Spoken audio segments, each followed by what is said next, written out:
নমস্কার বন্ধুরা, কেমন আছেন আপনারা সবাই? আবার আরেকটি নতুন ভিডিওতে আপনাদের সকলকে স্বাগত জানাচ্ছি। বৃষ্টির পরের দিন সকাল সকাল পুরো মাটি ভেজা। আর এই দেখুন, একটা পায়রা রোজ আসে আমাদের ঘরে, জানো। আর আমাদের ঘর থেকে এরকম গাছের ডাল খড়কুটো যা পায় নিয়ে গিয়ে আমাদের বাড়ির ঠিক পিছনেই ও বাসা করে। আর সেখানে নিয়ে গিয়ে এরকমভাবে একবার একবার করে আসবে, আর একটা একটা করে বেছে বেছে খড়কুটো নিয়ে যাবে। আর এই দেখো, গাছে কত এঁচোড়, এখনও কাঁঠাল হয়নি, এখনও সময় আছে কাঁঠাল হতে।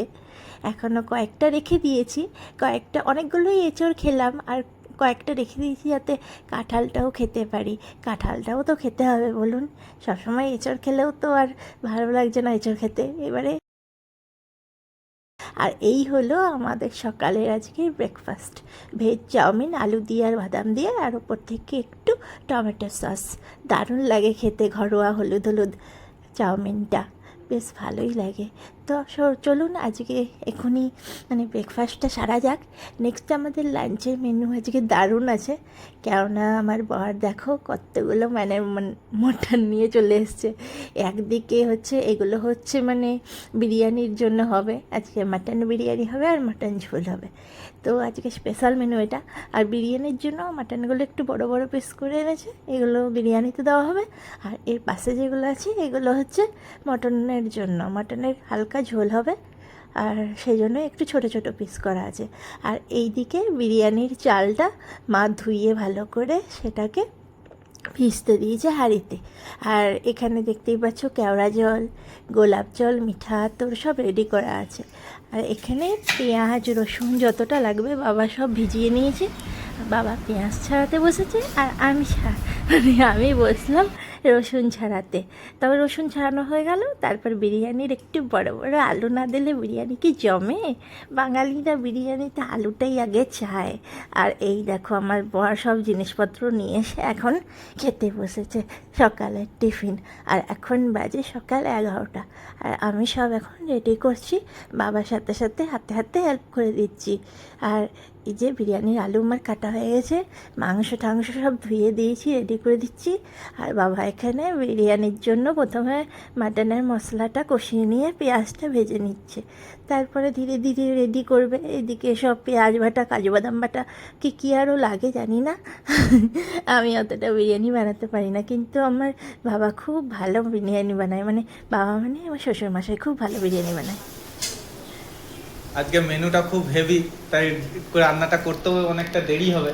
বাবার আবার কাজ আছে, তাই এখন বউ আর বাবা দুজন মিলেই কাজে লেগে পড়েছে, দুটো চুলা একসাথে জ্বালিয়ে। করো করো, ভালো করে বানাও, যেন কমপ্লেন না করতে হয়।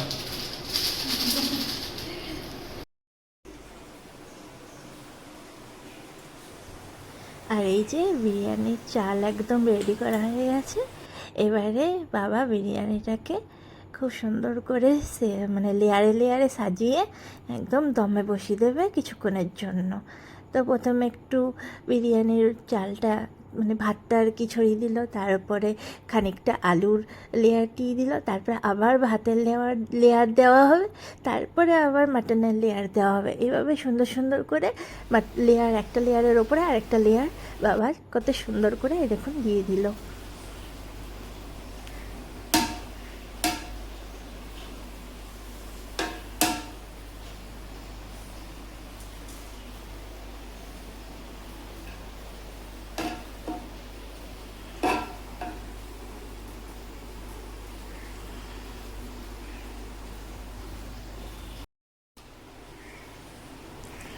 আর এরপরে ওপর থেকে একটু দুধে ভেজানো, আগের থেকে দুধে ভেজানো একটুখানি ফুড কালার যেটা হয় কামধেনু রঙ, সেটা দিয়ে দেওয়া হচ্ছে, যাতে হালকা একটু রঙটা হলুদ হলুদ হয় আর কি। এরপরে এইটা দেওয়ার পরে কালারটা খুব সুন্দর আসবে। তারপরে এই যে বড় বড় পিসের মাটনগুলো দেখো চলে যাচ্ছে।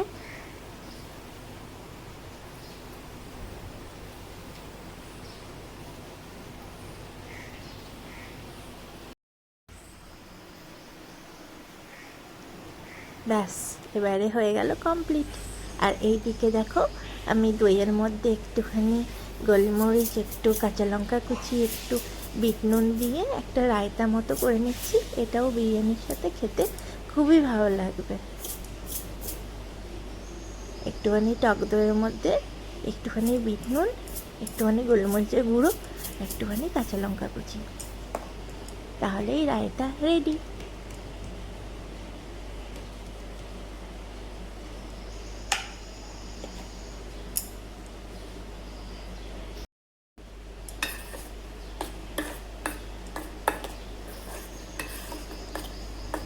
এরপরে এটাকে ভালো করে চামচের সাহায্যে মিশিয়ে নিলাম।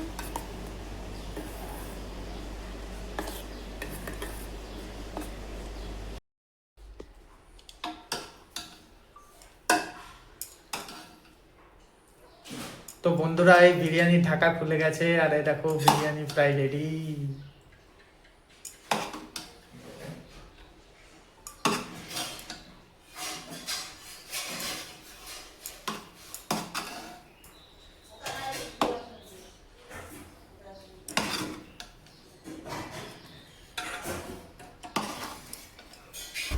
তো বন্ধুরা, টান এই হচ্ছে মাটন বিরিয়ানি, এই হচ্ছে খাসির ঝোল, আর এই হচ্ছে রায়তা। আর এবারে খাবো। রায়তা কি আরেকটু নেবে? খাও।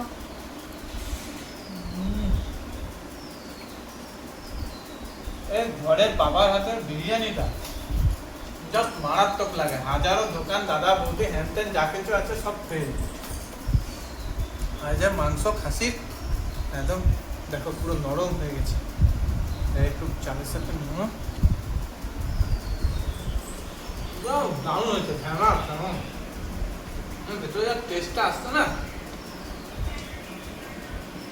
তো খেয়ে নিই ফটাফট জলদি জলদি। দারুণ হয়েছে আজকে খাবারটা, পুরো লাঞ্চটা পুরো জমে গেছে বন্ধুরা। এরকম মাঝে মধ্যে বৃষ্টি হলে বেশ ভালোই হয়, আমাদের ঘরে ভোজনটাও বেশ ভালো হবে।